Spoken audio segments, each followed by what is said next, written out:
they had this decades long attempt to just wipe out coyotes, with the different wildlife services agencies, and what that ended up doing was the coyotes ended up spreading out more, widening their geographic area that they were hunting in, hunting more individually, and reproducing more as a result. And so they ended up kind of exasperating the problem they were trying to solve, which I think is kind of exactly what it's very government type result. I'm Sienna Mae Heath, and this is Real Unity.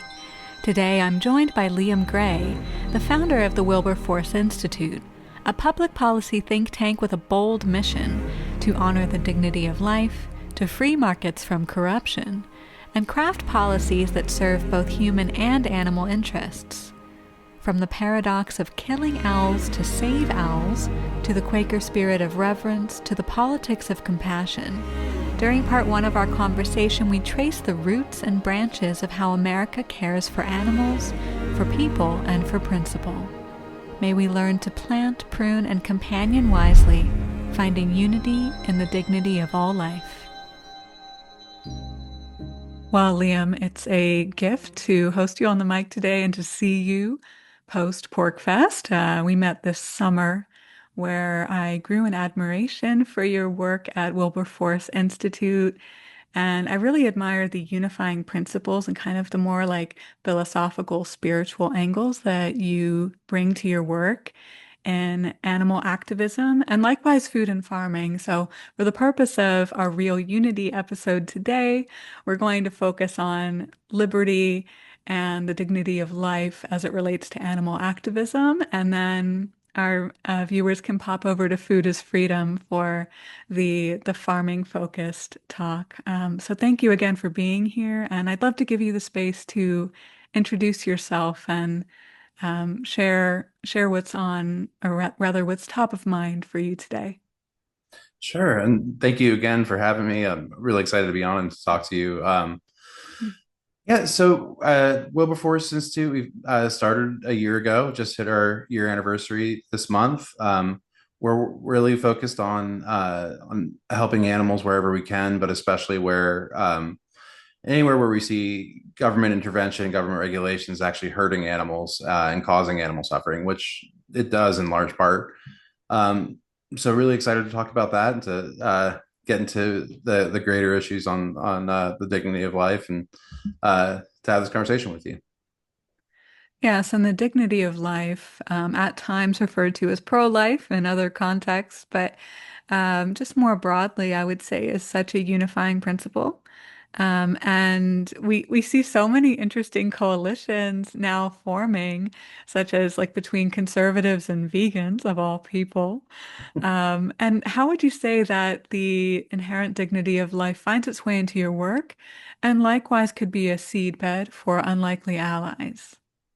Yeah, absolutely. So I think though there's an understanding of animal protection and animal welfare causes as being sort of on one side of the aisle, but I don't really find that to be the case. In the just on the day to day and at the individual level. I think it's mostly kind of how these organizations and structures have tended to develop. Most people, there's plenty of polling out there. Like, you could cite a number of them that will show you time and time again. Uh, People in general love animals, almost across the board love animals, and people in general don't like factory farming. I think that there's a moral intuitionism with that, where when we have to step back and look at it, we don't like what we see. We don't think that the animals should be subject to the kind of the horrors that they're subjected to in these large, industrial meat producer factories. And I think it's easy to turn away from that, but I think if you don't, most people value being ideologically consistent, just consistent with their values, and no one really feels that um, the animals should be subjected to that, right? And so I think when you're talking about thinking and feeling creatures in general, we all it's a sort of a gut call. It's a moral intuition thing where we know that they have, there's some inherent value there, and then there's a right to dignity, a right to be treated, at least with a modicum of kindness that I think really transcends any kind of political line or political, the standard politics that we deal with on the daily. Moral intuitionism is a beautiful way to put it. It's like, well, of course, we're all worthy, and animals especially are among the innocents. They can't necessarily speak for themselves, although I'm sure any of us with pets might beg to differ, perhaps like we do. Actually, in all seriousness, there is a special connection between a pet owner and their dog or cat, for instance, or rabbit, or whatever pet you might own. And I know you have dogs, right? I have one dog and one cat. Yeah. Okay. And the I was chuckling when you said that because our cat Charlie definitely does speak for himself. But I think what you're saying there is absolutely right. And I I can't claim moral intuitionism. I think it's a older concept, and it's something in this context that I stole from either Mary Eberstadt, who's on our advisory council. She's has written beautifully on pro basically the kind of the intersection of the pro-life movement and pro-animal movements, or Matthew Scully. I can't remember which one I stole it from, but Matthew Scully, I'm sure will come up again today. Um, but yeah, I think you hit on something really important there, which is just this idea of speaking for those who can't speak for themselves. We're and I do think that that's where kind of it relates into when we talk about abortion. I mean, that's where I personally came to my pro life position. It was just the idea of, we need to stand for these individuals who can't stand for themselves, and obviously people have different perspectives on that. But I think it's that is really the kind of the key feature with animals is they're defenseless. They don't have a, unless we're standing up for them, there's no one to stand up for them. They can't do it themselves. I hear you, and there are a variety of perspectives Sure. on being pro-life or pro-choice and what that means. Of course, for the purpose of our conversation, I think we'll come back around to that on a spiritual level too, just naturally, given the connection that we've been forming off the mic.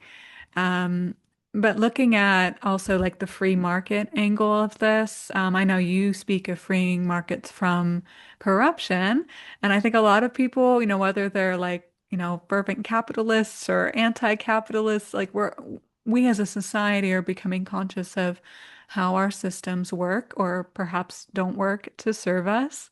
And within the context of your work, I'm just looking at like some of the surprising coalitions that bloom hunters with environmentalists.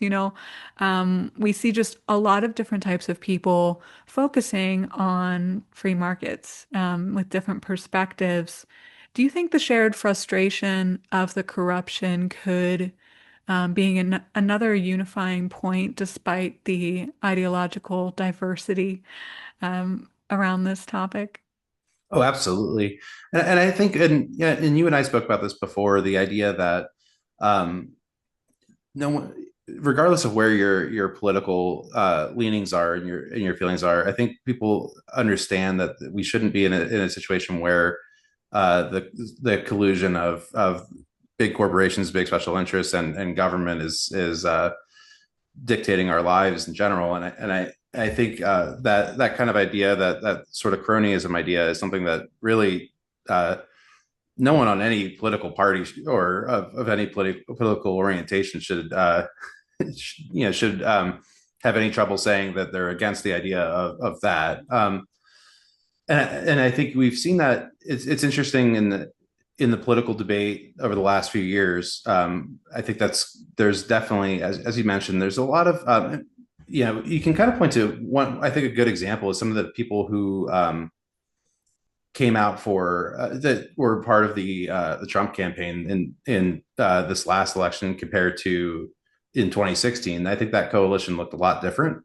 Um, and I think regardless of whether they're, you think that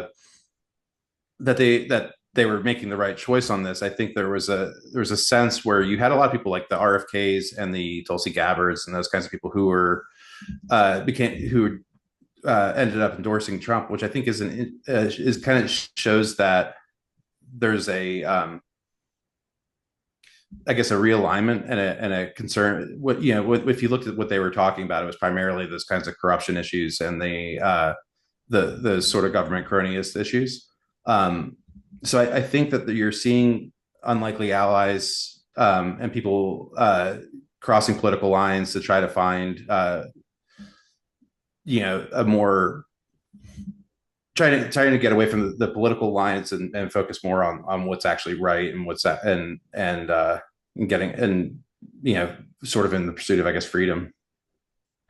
Well, and the coalitions you're describing, of course, are amongst political figures. And I think ideally, whether it's animal activism or another area, we should be looking to depoliticize these topics. And when we look at the corruption of the free markets, with regards to your work at Wilberforce, what are some of the major issues that you're seeing, and how are you finding them to be at least addressed, if not beginning to be solved? Yeah, so I guess the main thing that we're looking at and talk about a whole lot is the structures around factory farming.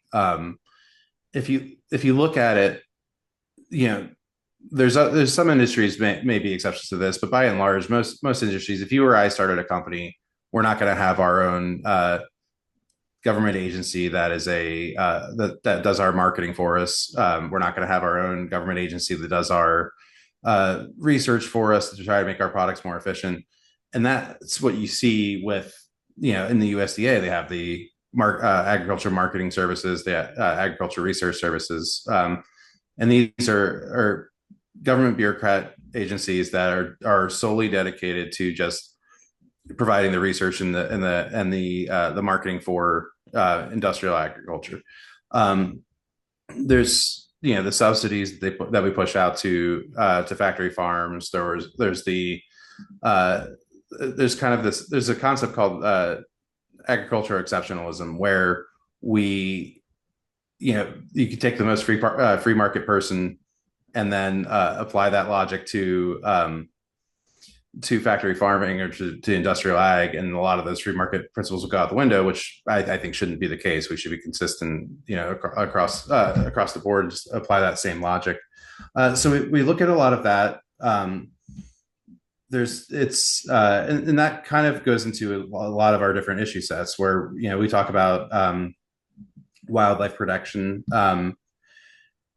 There's a number of agencies that both the federal and state level that they're usually called wildlife services,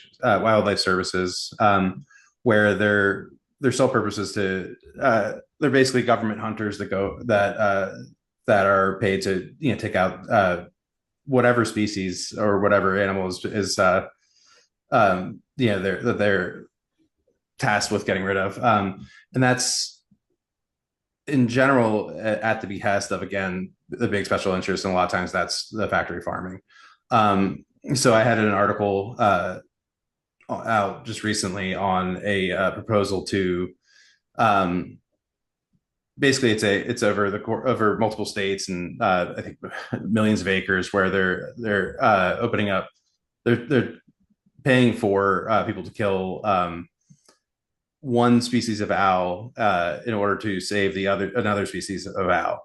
And this is kind of another one of these things where we're looking to, and this is again one of those agencies where I think we're looking to try to control wildlife, try to have this central planning kind of mindset towards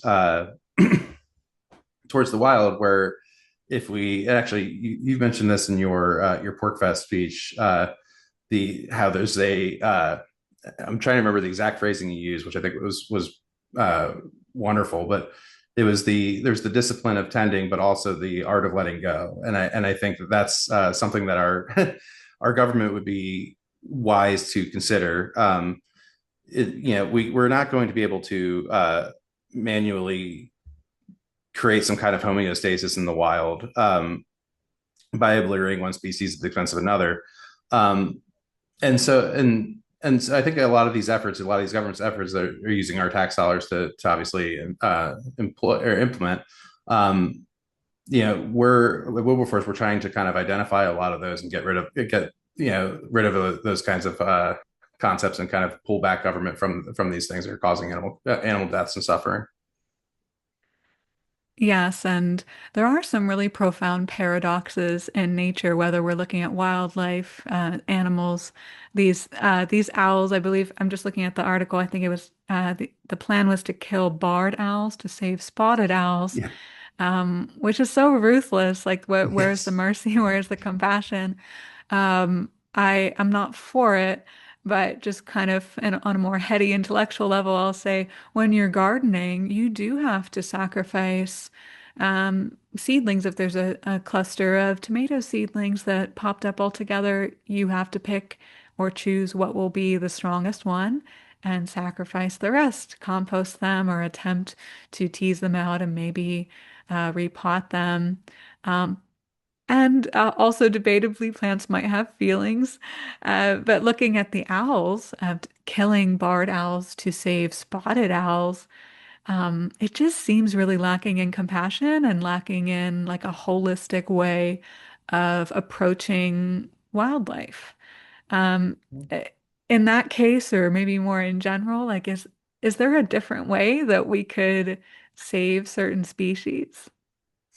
Yeah, and I think that's it's a case by case thing. There probably are wildlife management steps that are would make sense that are more practical. And I don't necessarily claim to be an expert on what all those would be, but I noticed I think there's sort of a hubris in thinking that we can that we all that we know that what the outcomes are going to be on these things. There's also a lot of times some of the pushback you'll hear is that whatever the case may be, and I don't know if this is the case with the barred owls and the spot owls. I don't really think so, but a lot of times there's sort of human interference that kind of causes the rise in one species or and so they're sort of taking this corrective action, and I'm very dubious about that idea as well, where it's we're sort of applying it's kind of actually the compounding thing that you see in government sort of in everywhere, where it's when there's government takes an action, screws something up, and then adds more government on top of it to try to fix it, and then that just keeps going on for it never goes backwards, it only goes forward, and then so I question the wisdom of kind of continuing to go down that avenue. There's other instances of this where, for instance, coyotes, and this is another one where coyotes are pretty transparently, this is a big ag defense mechanism that it's where there's a big predator species like coyotes are tend to be the main targets of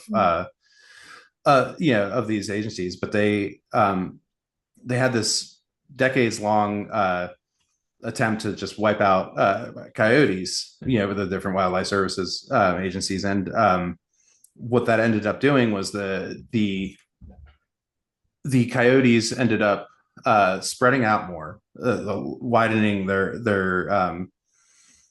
geographic area that they were hunting in, hunting more individually, and reproducing more as a result. And so they ended up kind of exasperating the problem they were trying to solve, which I think is kind of exactly what it's very government type result. And that's led to things.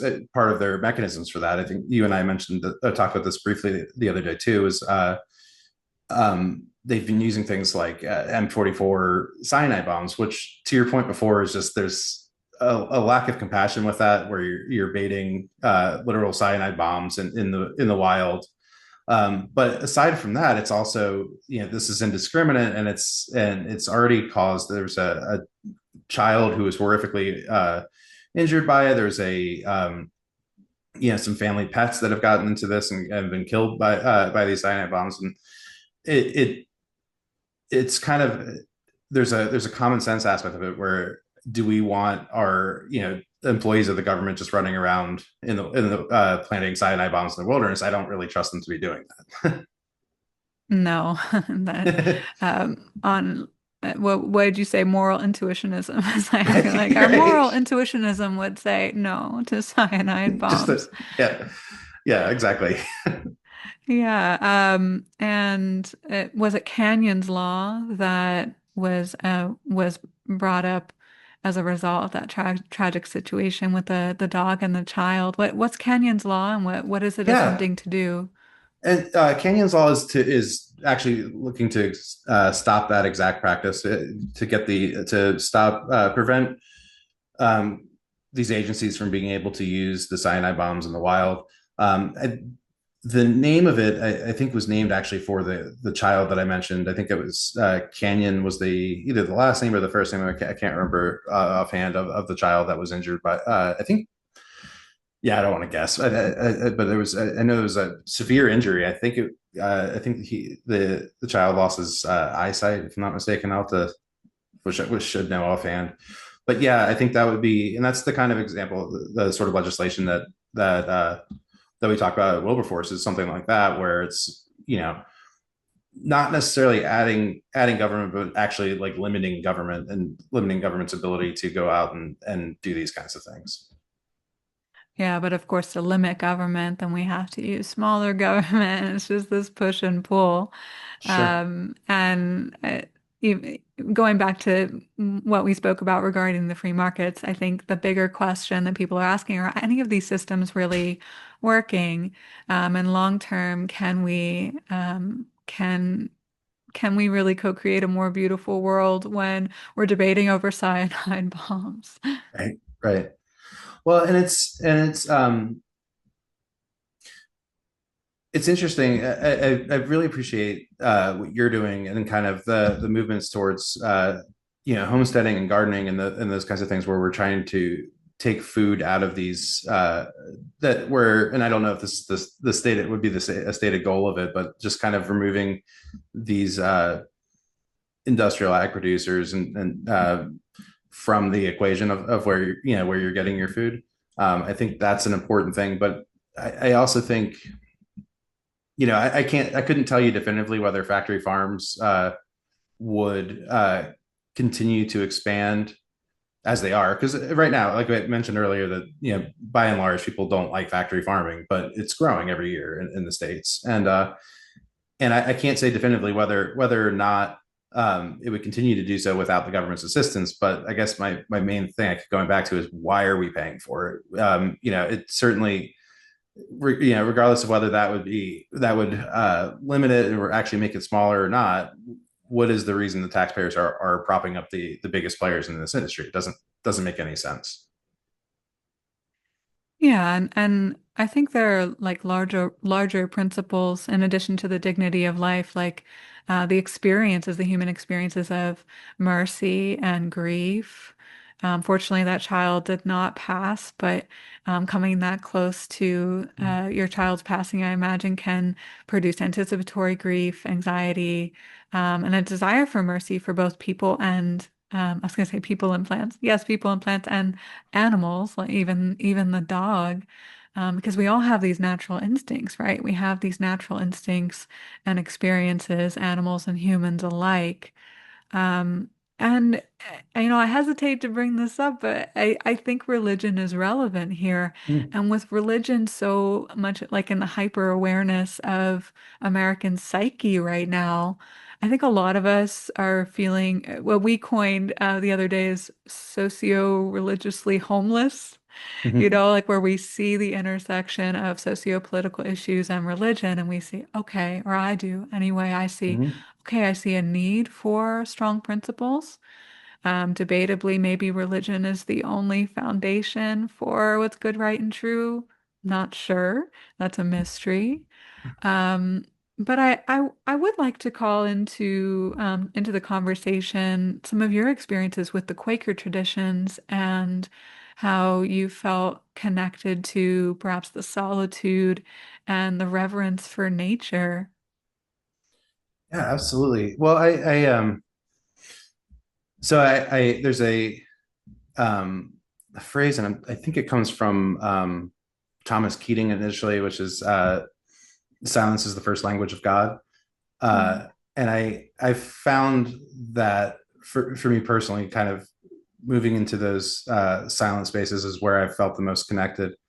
Um, I definitely I think there's a um, so kind of back up, and this might sound like a digression, but we had my dog Poncho passed in last December. It was he was 16 years old. You know, closest dog I think I ever had in my life. But he uh, a few years back he actually was hit by a car, and my wife and I, so helping him recover from that was walking him out to the yard every time with a sling. It was to make sure he got his outside time, which he loved. We would sit outside with him for hours, and there's a whole lot of caretaking obviously that goes into that. And I think so. It was actually that it was from that my wife decided that whole ordeal that caused my wife to stop eating meat. Actually, just from the impact of that and seeing him suffering and really kind of looking at animals a different way. But I also we've both talked about how caring for an animal in that way. I think just ratchets up your need to show mercy elsewhere and your value of mercy. Um, you know, it's we talked about Matthew Scully's book Dominion, which is part of the subtitle is a call to mercy. Um, I think that and obviously it's called Dominion, referring to the Genesis, where it talks about us having dominion over the earth, and I think that there's a lot of times that's used as kind of the defense of how animals are treated, and we're by having dominion of the earth, we're effectively rulers of the animals. But I think that there's a uh, I think that you'll pretty much find through not just the Quaker tradition, but really all faith traditions at their heart, at the heart of them, at the core of them, that call to mercy, and that um, idea that yes, maybe we have dominion over the earth, but that's something that we should be you know thinking of in a much more reverent kind of way, and as a responsibility, not as a necessarily as a something to take advantage of. And so it's a tough question. This is obviously the tough topic, I think, for people to kind of think a lot about is their spirituality. But I definitely think that that's informed at least my views on animals, and kind of that's where the why I feel so called and adamant about making this my day job. It's is kind of standing up for animals. Is that I think that it's just that it's a responsibility that I think we have as humans, and that I think that's really informed by my faith, if that makes sense. It does. And your wife's experience with your late dog, um, it caused a lifestyle change for her, a Mhm. mindset shift. And often that does come through spiritual experiences like anticipatory grief and grief over a passing. And the word mercy, as well as the word grace, has come into, I know, my vocabulary in recent years. And I remember just before my dad passed, we were having a conversation and I used the word grace. And he said, I've never heard you say that word before. Forgiveness, grace, Yeah, mercy, they're so kind of churchy. yeah, And I don't know. I think that as we are in the shift of ages, And also, so many people have pets like that. I mean, I'm a crazy cat lady, I'll admit Mhm. it. Mhm. And I don't know. I think there's something special going on collectively that I'm curious, like with your work in animal activism, how are you seeing what you might call a spiritual or more just kind of existential look at who we are as people and who we are as pet owners and just those of us who really want to create safety and mercy and solutions in the realm of animal activism? Like, what's something that you're seeing amongst people who otherwise might not be even talking? Well, I think um, it's interesting with pets is a very interesting one in general. I think that um, we all love our pets, and we are rightfully when we see things like the kind of the horrific ways that dogs are treated in China and Turkey and some of the other countries where you have the street festivals and those kinds of things. I think I don't know if this is crossing other people's algorithms, but unfortunately, it gets on mine on social media. It's horrific, and people are rightfully outraged when they see dogs and cats mistreated. As you know, as I am, as anyone is, because we live with them. We know we know their personalities. We know we form these bonds with the animals that live with us, and I think that's good and important, and it's a unifying thing. It's something that we definitely everyone can relate to. I think it's an interesting thing that we don't. I think there's a question there where and this is where I think a lot of people get into it's sort of an entry point for you know caring about animals in a bigger way and working to help other animals is when you start thinking about, well, what is really the difference between a dog and a pig on a moral level, on an ethical level, on a spiritual level, um and it I know for me, again, kind of going, I share my wife's story on how she stopped eating animals. I don't eat animals either, and that was the way the thing for me was not being able to kind of live with that inconsistency. um I didn't have a good answer when asked about that, and Mhm. I don't, I know this might be kind of getting off of the question a little bit, but I think with pets, it's something to think about. Like when we care about these animals in this way, um,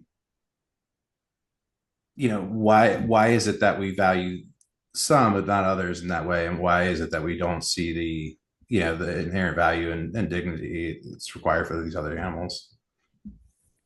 And the paradox of the owls killing one species to attempt Yeah. to save another. It also brings to mind a paradox within myself regarding deer. Mhm. I'm a gardener, and of course, I would prefer that deer don't eat all my tomato plants, which they did this year. Mhm. But at the same time, I think there's a preciousness to deer. There's a purity. I believe in some indigenous tribes associate deer with innocence and purity. And a couple years back, with a friend of mine, we came across what's called a piebald deer. It's a mostly white deer with some brown coloring.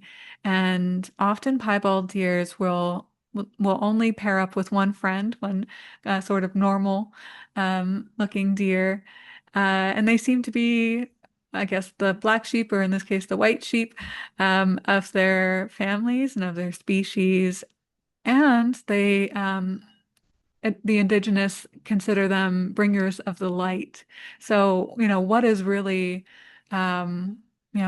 really right and wrong about deer, is subjective, I would say, as well as with owls, with bears. We can get into, I see Florida's proposed black bear hunt.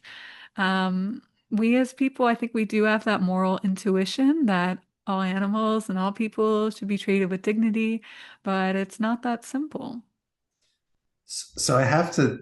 This is interesting. It's like uncanny. I was actually when you first brought up deer, I was gonna bring this up anyway, but now I have to.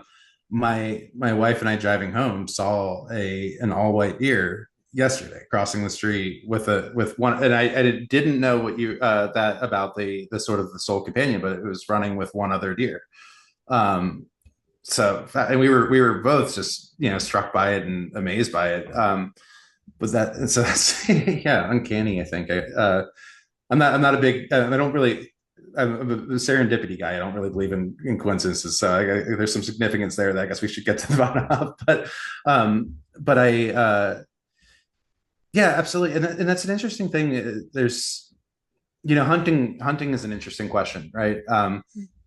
Where, because there's, arguable values for hunting. I think a lot of times, a lot of the hunters that I've talked to, there's hunters that are big Wilberforce supporters that that we're looking at engaging with in a bigger way, and that heavily value animals, value conservation, and it's interesting. I was going to set up for this is actually this is a slight jump, but I was working with an events person to try. We table a lot of libertarian and conservative events and animal events, and I was working with an events person, and in my initial conversation, they brought up the guy told me he just started going hunting, or he just gone hunting for the first time, and I was like, oh, I'm gonna have to get into a this is I thought there was going to be a debate coming, and he goes, I hated it, Mm. and it made him rethink how he was thinking about animals to begin with and all of that, and so and that's kind of led to some bigger discussions, and he was reading our articles, and that was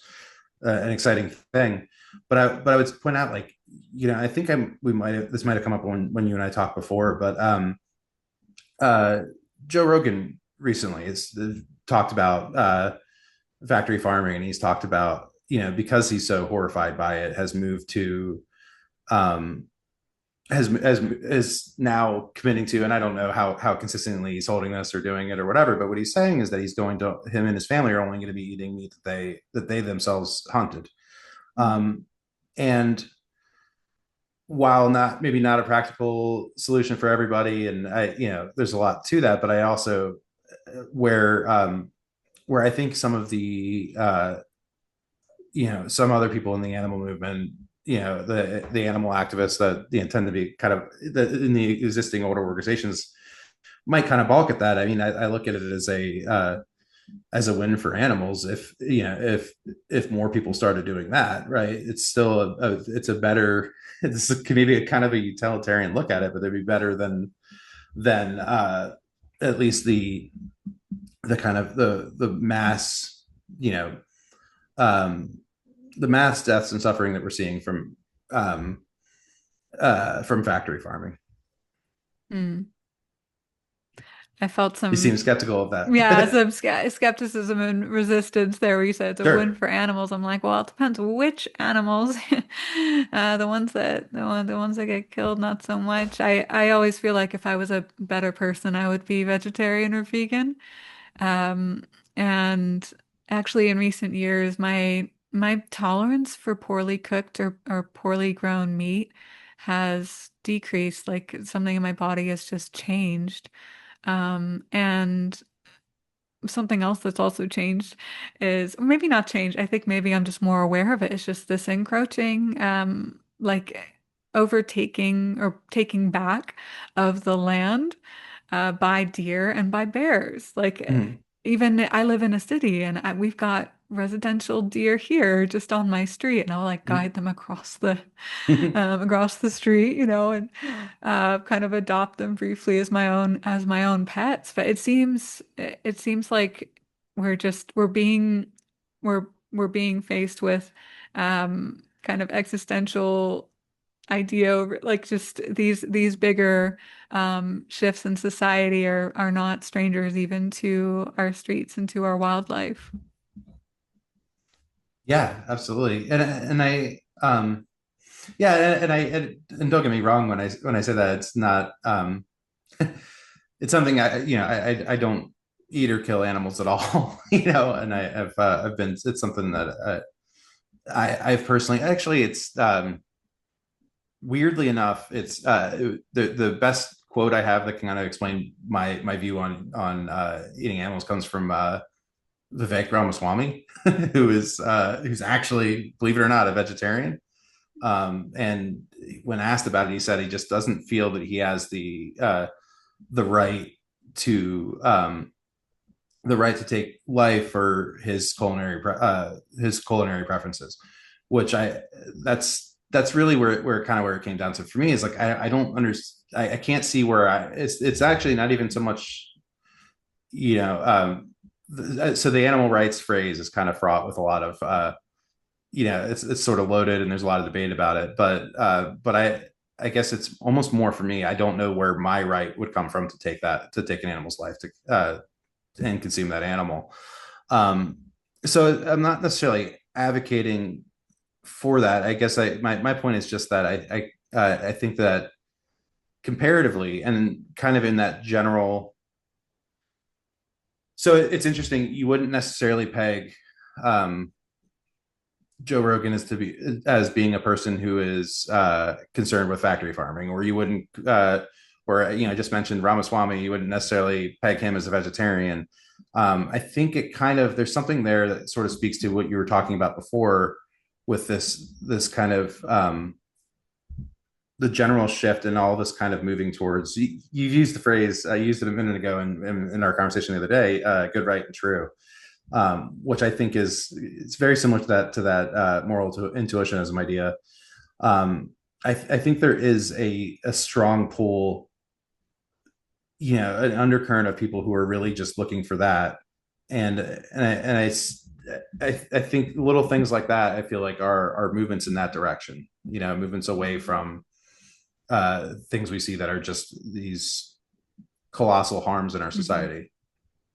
And what's going on with Florida's black bear hunt? It seems to be ironically harmonizing some different perspectives on hunting, and where's this movement at currently?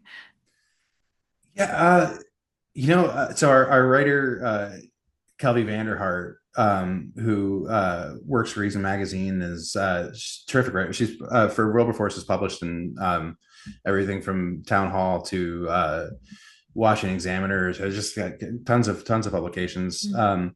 She wrote about that with a member of our advisory council who's actually in Florida, Christian Josie, another one who has got a ton of political experience and is very passionate about animals. But and honestly, they're much better versed on that on the hunt than I am. But it's so I don't know exactly where what the status of it is currently. But you effectively had this horribly mismanaged hunt. This is almost to the opposite of what we were talking about before, where with the trying to control everything in the wild. This was it was opening up a hunt on black bears that was going to really just lead to a sort of a chaotic and mismanaged and overkilling of these bears in Florida. And you've actually seen a lot of people, even on the hunting side, come out against this and say this isn't how this should be done. Hmm, interesting. Another space of common ground has been animal experimentation. I think you mentioned dogs earlier, Mm-hmm. and we as in a lot of us who were watching discovered some horrific experiments happening in China on Mm-hmm. dogs during the pandemic time. Unfortunately, what's Wilberforce doing to advocate for animals who've been experimented on and to stop this from happening? Yeah, and this is another one. This is a very interesting thing, where arguably one of the biggest some of the biggest victories for animals, where we tend to think of, I guess there tends to be we mentioned before, there's kind of a perception of this being sort of a left issue, or um you know but some of the biggest victories for animals in recent years, I mean, maybe decades, have been coming in this last year or two, um, or really last year, under the Trump administration, really through the work of a group called White Coat Waste, which is, you mentioned the experiments that we found out about during the pandemic. A lot of that comes from their work to expose these animal experimentations. Um, But in this last year, there's actually been, and we've written on a lot of this. We advocated for a lot of it, but the EPA has cut animal experimentation entirely. The DoD is, if they're not fully at it, they're almost at that direction. I know we wrote an article. The Department of Navy kind of started it off with cutting experiments on cats and dogs, and then we had an article out. I wrote an article so I was in the Army. I don't know if if that's come up, but so I wrote an article kind of calling on my branch to do the same. And then a month later, white coat waste and the Trump administration kind of kept pushing on DoD, and we had DoD has announced that they're doing the same thing and removing across all branches all of the animal experimentation. So it's been huge. The NIH is even it's another one that's it's been back and forth on whether they're doing it or not. They kind of committed to it. I think they backed out of it, but we're seeing them, and the FDA is cutting animal experimentation. So actually, a lot of this, the government, the executive branch, it's moving in the right direction. It's something where I think it's arguably one of the bigger successes in for animals in recent years, but there's still more. There's we're paying for a ton of millions of dollars of taxpayer dollars going to animal experiments, and I think a lot of this is there's a debate to be had, I guess, with when it comes to people when they hear this think of like, well, if people have cancer and I want them to be able to study, do cancer experimentations and things like that. And I understand that there's a debate there, but most of these experiments we're talking about, I mean, this is the kind of stuff that Rand Paul puts in his Festivus report every year. I mean, if you look back at those, there's tons of these things are on these crazy animal experimentations. Like there's the one that's gotten a lot of press is they were doing like basically transgender operations on mice, and these kinds of like absurd experiments that aren't really for it's not even life-saving goals that we're paying for. It's kind of cruelty that's just unnecessary and wasteful, and I think we need to just continue to push on getting rid of that. There's some things that Wilberforce has written about and talked about on animal experimentation too, like the Clause Act, which would eliminate what you mentioned before. Those experiments in China on dogs, we paid for those.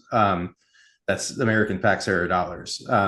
So this would be yeah. And so the Clause Act is an example of one where we would pull that funding. We would stop funding Chinese labs to do experimentations on animals, which I think is would be a great move. But it's definitely it's a horrific thing, and it's becoming as we've advanced technologically, just completely unnecessary to for these experiments to even take place. That's wild that our tax dollars are going towards that. I didn't know that they were Yeah, even going towards the experiments in China, but the points of progress are really impressive. yeah. And when we look at like where there's common ground, yes, like effectively the right has made some progress in recent months and years. One of the most commonly known organizations in this space is PETA. Have you had any overlap with PETA?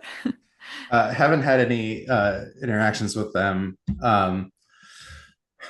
Yeah, that's so I have to say that's kind of sort of the impetus for or among the impetus for starting Wilberforce, and why I think it's kind of necessary is we need it. I think there's a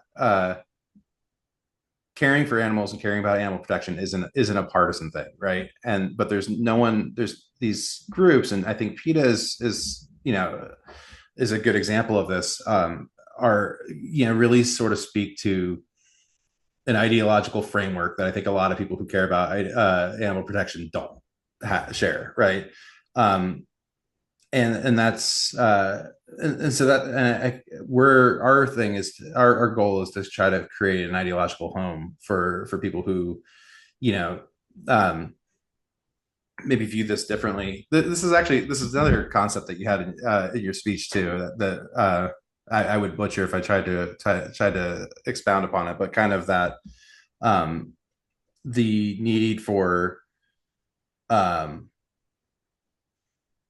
operating side, like the sort of the different what did you call it?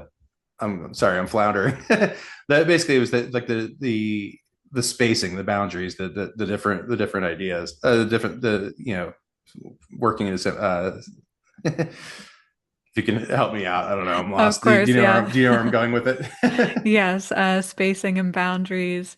In the garden, yes, Yeah. we some plants need a lot of space, even from each other, like cabbages. They secrete a substance from their roots that prevents many plants, such as the delicate strawberries, from growing.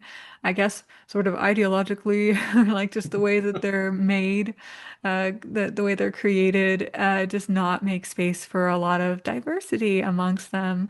Um, and I think that's what you're getting at, right? Is like Yes. in the world of people, if we use the garden as a sacred blueprint, we see that not all of us get along. There's a spectrum of antagonistic to companion plants. Likewise, I think there's a spectrum of antagonistic to companion people Hmm. and Yeah. organizations, it seems.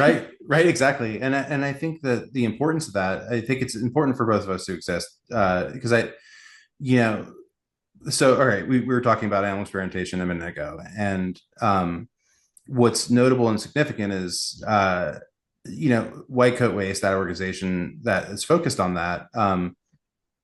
They've approached this in large part from a government funding, a kind of government waste perspective, right? And this sort of same idea that we've been talking about today of should our taxpayer dollars be going to this, which I don't think is an approach or a viewpoint that is really how PETA would come at this. And so I think that that's something that that Wilberforce offers, especially in terms of factory farming and wildlife protection, but all animal experimentation is right in there as well. I actually, again, some of the overlap we mentioned earlier.